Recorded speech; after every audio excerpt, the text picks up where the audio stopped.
कि संसार में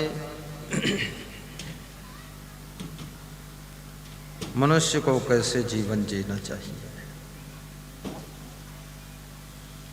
कबीर साहब कहते हैं कि जीवन को 5 सुंदर सुंदर गुणों से सजाना चाहिए।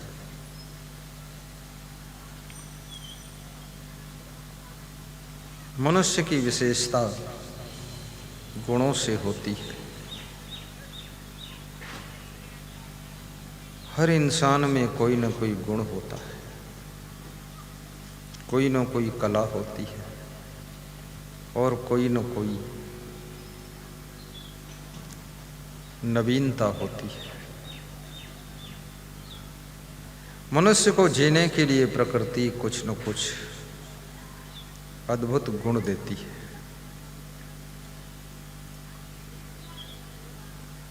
अपने जीवन को गुणों का गुलदस्ता बनाइए।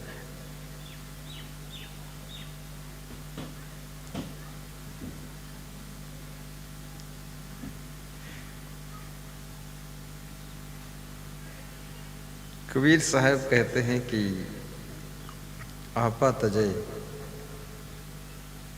हरि भजे, नख शिख तजे विकार, सब जीवन से निर्वैर रहे, साधु मता है सार। सुनने में बड़ी साधारण बातें लग रही है, लेकिन जीवन के लिए बहुत आवश्यक है। आपा तजे, हर मनुष्य आपाधापी में पड़ा हुआ है और मनुष्य के मन में अपना और पराया का भाव बढ़ता ही जा रहा है। लोगों के दिलों में राग द्वेष बढ़ रहा है, कामुकता की वृद्धि हो रही है, क्रोध बहुत आता है, लालच घटता नहीं है, अभिमान हिमालय से भी बड़ा हो चुका है, मोह समुद्र से ज्यादा गहरा है, ममता जंजीरों जैसे बांध कर रखती है, दुख बहुत है, पीड़ा झेलते झेलते जिंदगी गुजर गई। हर बेटी सोचती है ससुराल में जाऊंगी सुख मिलेगा, ससुराल में जाकर के बहुत खतरनाक स्थिति पैदा होती है। ससुराल में सुख कहाँ है?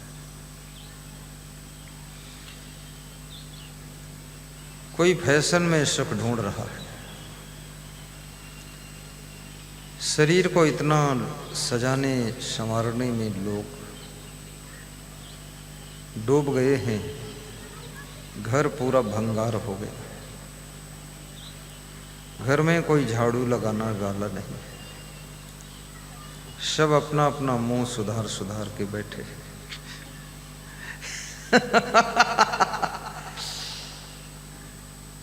ये छोटा सा मुंह, इसी में सुबह से शाम हो जाती है, सुधारने संवारने में।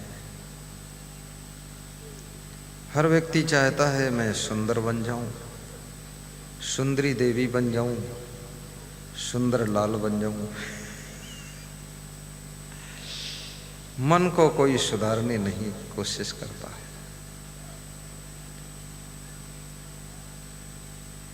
मन की क्या दशा है, किसको ध्यान है, किसको ख्याल है।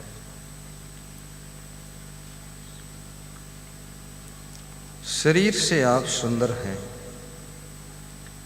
लेकिन शरीर की सुंदरता की शोभा आपके सुंदर स्वभाव से, और सुंदर स्वभाव की शोभा आपकी सुंदर चरित्र से है, और आपकी सुंदर चरित्र की शोभा आपके सुंदर कर्मों से है, और आपकी सुंदर कर्मों की शोभा आपकी संपूर्ण जिंदगी की सुंदरता में छिपी हुई है। इसलिए अपने जीवन को सुंदर बनाने की कोशिश करो। जीवन सुंदर होगा तो तुम्हारे अंदर राम का दर्शन होगा, कृष्ण का दर्शन होगा, कबीर का दर्शन होगा, महान पुरुषों का दर्शन होगा, देवियों का दर्शन होगा, देवताओं का दर्शन होगा। इसलिए अपने जीवन को सुंदर बनाइए, जिंदगी को संवारिए। जिंदगी जिनकी धन्य हो गई उनको बंदगी करने के लिए लाइन लगी रहती है, बंदगी करने के लिए लाइन लगी रहती है। बोलिए सद्गुरु भगवान की जय। जीवन तो सबको मिला है। कितने लोग अपने जीवन से बहुत परेशान हो चुके हैं, मरने की तैयारियां कर रहे हैं। जीवन मिला था जीने के लिए, जीने का ढंग नहीं आया तो मरने के लिए सोच रहे हैं, मर जाऊं क्या करूं।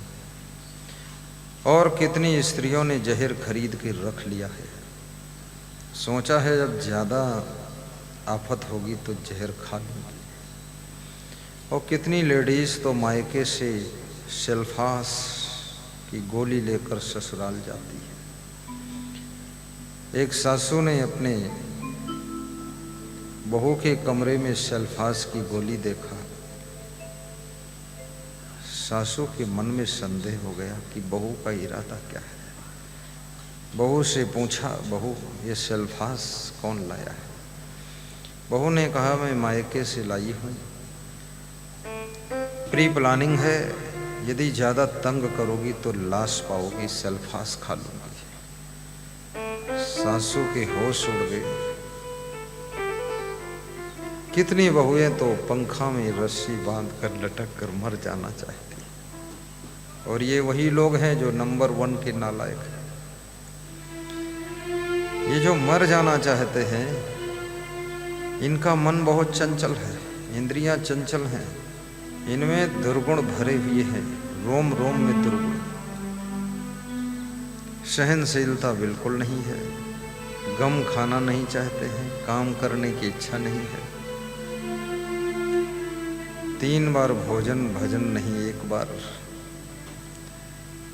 दिन में भी सोना, रात में भी सोना, सवेरे भी सोना। 1 किलो सोना पहनना चाहते हैं और नथुनी इतनी बड़ी पहनना चाहते हैं कि आधा किलो की नथुनी हो, नाक फटे या कुछ भी हो। जलवा बहुत दिखाना चाहते हैं लेकिन करना कुछ नहीं चाहते। माँ बाप के पैसे से अगर आप फैशन करते हैं तो आप बुद्धिमान नहीं। अपने सास ससुर की कमाई में गुलछर्रे उड़ा रहे आप तो आप समझदार नहीं। खुद की कमाई से दारू पी रहे हैं तो आप बुद्धिमान नहीं। धन किसी का हो, माँ बाप के द्वारा धन कमाया गया हो, या कि धन सास ससुर का हो, या तुम्हारा पति कमा रहा हो, और या धन तुम स्वयं कमा रहे हो, या धन दहेज में मिला हुआ है, या धन की लॉटरी निकल आई है, या धन बिजनेस के प्रॉफिट में मिला है। धन बचाना भी सीखो और धन को सही जगह खर्च करना भी सीखो। अगर धन को सही जगह खर्च करने की कला नहीं है, तुम्हारा ही धन तुम्हारा विनाश कर देगा, तुम्हारा पतन कर देगा, तुमको बर्बाद कर देगा। तुम्हारा ही धन तुमको जुआरी, शराबी, व्यभिचारी बना देगा। तुम्हारा ही धन तुमको घुमक्कड़ बना देगा। तुम्हारा ही धन तुम्हें बदनाम कर देगा। तुम्हारा ही धन तुम्हें बेइज्जत कर देगा। अगर धन सही खर्च करने की कला है, तुम्हारा ही धन तुमको धन्य भी कर देगा, धन्य कर देगा।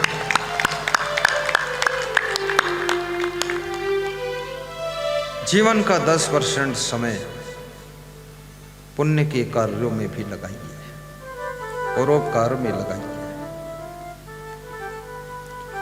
स्वार्थ के लिए तो पशु पक्षी भी जी लेते हैं,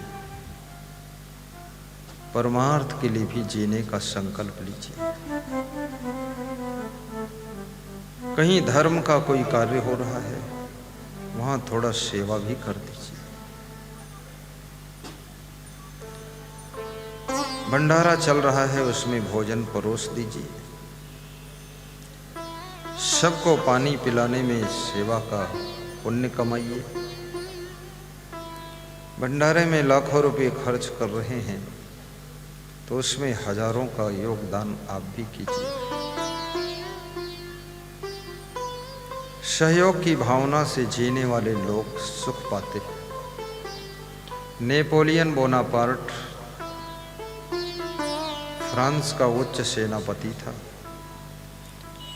फोर्स में एक सिपाही के रूप में भर्ती हुआ था। धीरे धीरे अपने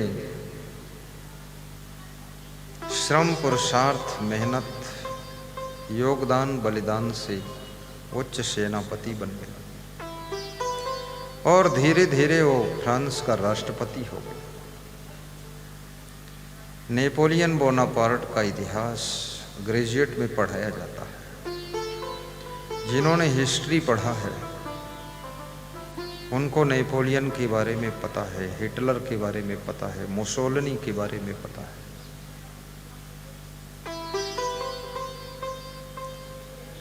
हिटलर बड़ा खुंखार शासक था, हमेशा क्रोध से भरा रहता था, बड़ा महत्वाकांक्षी था। आकांक्षाएं जब सीमाओं को तोड़ने लग जाती हैं, तुम्हारा मन व्यथित होकर के दूसरों को ही लूटने के चक्कर में लग जाता है। इसलिए अपनी अभिप्साओं को भी सीमित रखिए। नेपोलियन बोनापार्ट से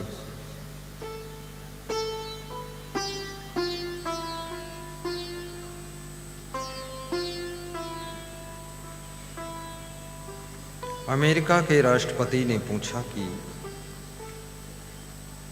आप छोटी सी सेना को लेकर के बहुत से देशों के ऊपर विजय प्राप्त कर रहे हैं, इसका रहस्य क्या है, इसका मर्म क्या है?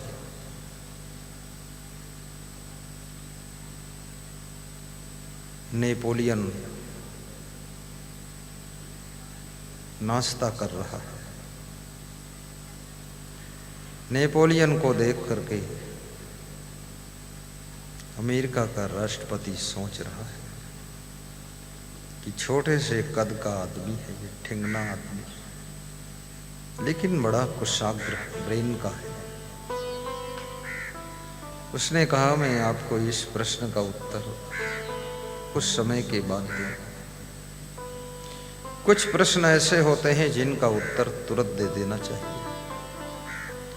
लेकिन कोई विशेष प्रश्न है सो उसका उत्तर थोड़ा समय का इंतजार कर देना चाहिए। कुछ प्रश्नों का उत्तर वाणी से दिया जाता है और कुछ प्रश्नों का उत्तर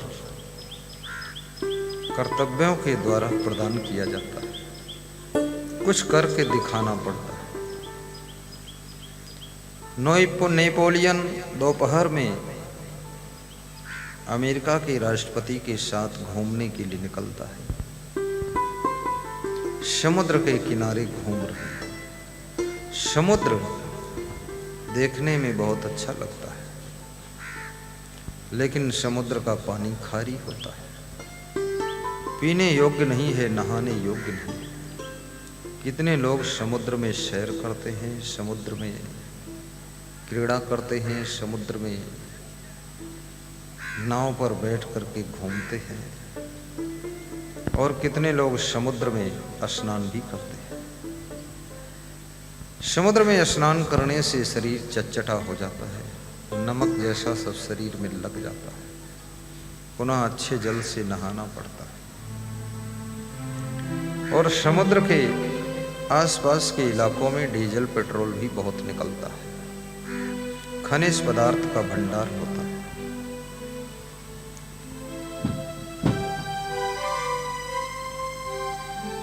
नेपोलियन अमेरिकन राष्ट्रपति के साथ में समुद्र के तट पर सैर कर रहा है। कभी कभी मेहमानों को सैर कराने के लिए भी आपको सैर करना पड़ता है, मेहमानों को घुमाना पड़ता है, क्योंकि आपके मन में इच्छा होती है कि मेहमान किसी तरह से खुश हो जाए, प्रसन्न हो जाए। परंतु याद रखना, जो मेहमान होगा वास्तव में मेहमान होगा, वो तुमको ही देखकर खुश हो जाएगा, तुमको देखकर संतुष्ट हो जाएगा और तुम्हारे घर को देखकर ही खुश हो जाएगा। उसका घूमने का मन ही नहीं होगा, उसका आपके पास बैठने में ही उसको खुशी मिलेगी। मेहमान जो होता है वो आपसे मिलने आया है, समुद्र की सैर की जरूरत ही नहीं। जंगल घुमाना, समुद्र घुमाना, मन इधर उधर घुमाना आवश्यकता नहीं। बड़ी विलक्षण घटना घटी। अमेरिकन राष्ट्रपति ने देखा कि मिलिट्री के जवान बाल्टियों में समुद्र का पानी भरकर उलीच कर दूर फेंक रहे हैं।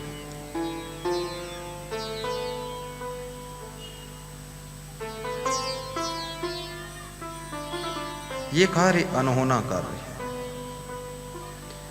असंभव को संभव करने का प्रयास किया जा रहा है। क्या समुद्र को उलीचा जा सकता है? और समुद्र को उलीच दोगे तो ये समुद्र का पानी कहां भरोगे, कहां स्टॉक करोगे? समस्याएं तो बहुत है। समुद्र को उलीचा जा सकता है, लेकिन इतना पानी भरने के लिए दूसरा समुद्र कहां बनाओगे? और पृथ्वी पर 70% में पानी है। ये 70% पानी अगर 30% की धरती पर फेंक दिया जाए तो ये तो सब डूब जाएगी। ये मूर्खता का डिसीजन है।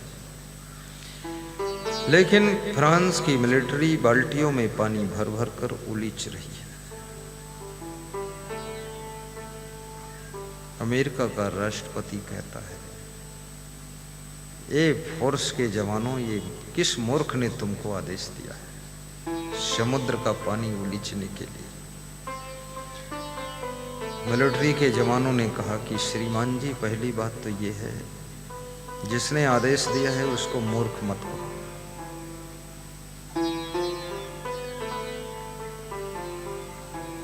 पीछे से फ्रांस का राष्ट्रपति नेपोलियन बोनापार्ट कहता है,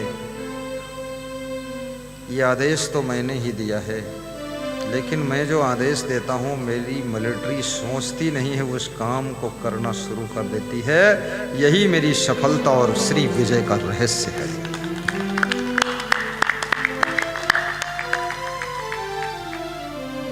जिस घर के मालिक के आदेश को लोग सहज पालन करते हैं वो घर विकास की ओर जाता है।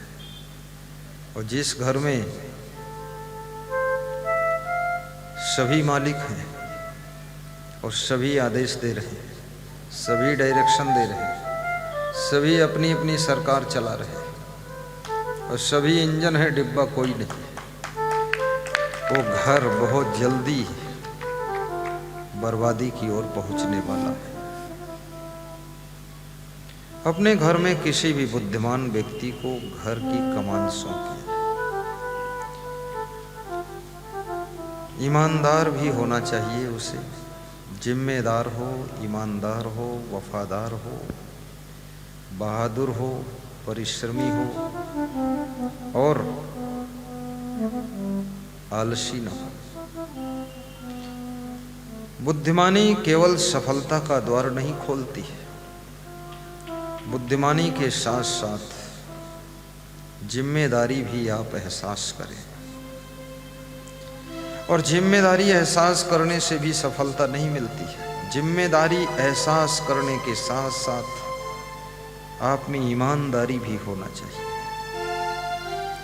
ईमानदारी नहीं है तो आप ही घर ही में चोरी करेंगे, आश्रम में चोरी करेंगे, संस्था में चोरी करेंगे, जो दान आएगा उसमें चोरी करेंगे और घर ही में मूसल चोर। कबीर साहब कहते हैं, जिनके आश्रमों में ही चोर हैं, घर ही में चोर हैं, अब वो घर बर्बादी की ओर जाने वाला है। बीच में बोलना मना, अगर बोलने की हिम्मत है ऊपर आइए, प्रवचन सुनाइए और 2 लाख रुपये जमा करिए, इसमें 2 लाख का खर्चा है। चुप बैठिए, अगर दारू पिया है तो निकल जाइए, दरोगा जी इनको ले जाइए। दरोगा जी जल्दी इनको उठा के ले जाओ, ये आदमी ड्रिंक में है। चलो निकलो जल्दी, बाहर निकलिए फटाफट, बाहर निकल जाओ जल्दी से, जल्दी निकाल लो। 4 आदमी ले जाओ, जैसे अर्थी ले जाते 4 लोग।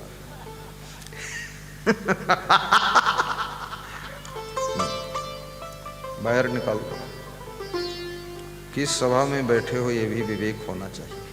यहाँ बोलना मना, हंस सकते हो, मुस्कुरा सकते हो, ताली बजा सकते हो, बाहर ले जाओ पूरा पूरा पूरा, बाहर बाहर बाहर बाहर बाहर बाहर। XYZ 1 2 3 4 निकालो यहाँ से।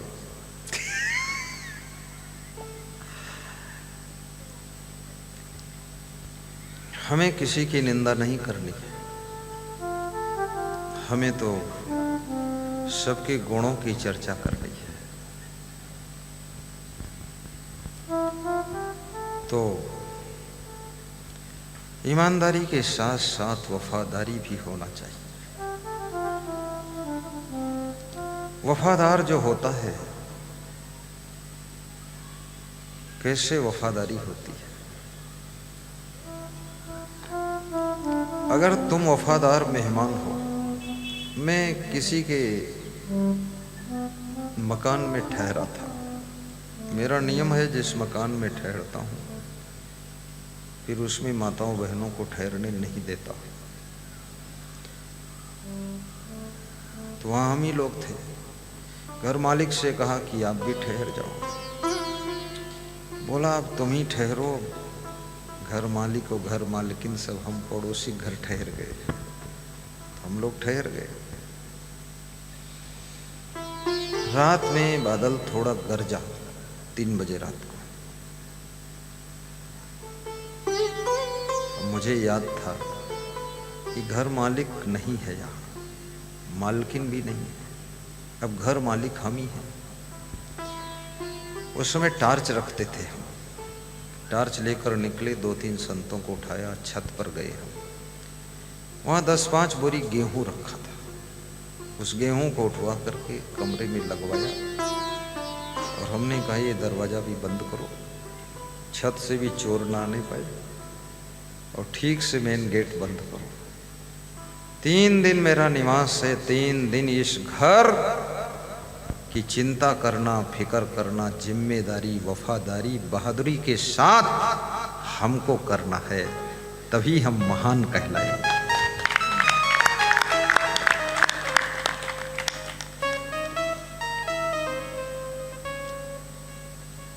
देशभक्त भी बनो।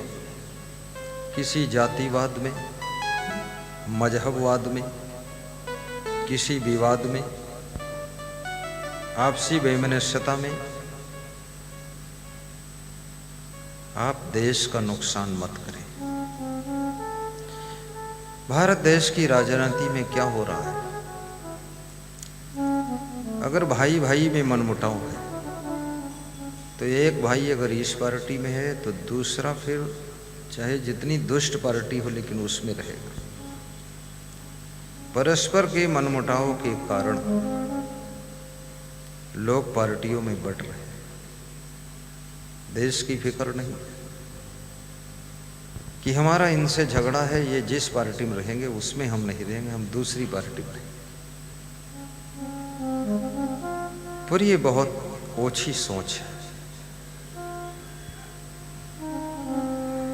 अतिथि देवो भव। श्वेता श्वेतोत्तर उपनिषद के ऋषि ने कहा है कि अतिथि देवी और देवता के समान होता है। इसलिए किसी के घर में अतिथि बनो, मेहमान बनो। देवी देवता क्यों कहा गया? देवी देवता को आप कुछ भी भेंट करें, कुछ भी चढ़ाएं, कुछ भी अर्पित करें, वे नाराज नहीं होते। शंकर जी को लोग धतूरा चढ़ाते हैं, कोई बात नहीं, बेलपत्र चढ़ाते हैं, चावल चढ़ाते हैं, कोई दूध चढ़ाता है। यानी अगर देवी देवता का स्थान तुमको ऋषि मुनियों ने प्रदान किया है तो जिसके घर में मेहमान बनो, यदि थाली में खिचड़ी आ गई है तो उसको भी मुस्कुरा कर स्वीकार कर लीजिए और खिलाने वालों को धन्यवाद दीजिए कि आपने बहुत सेवा की।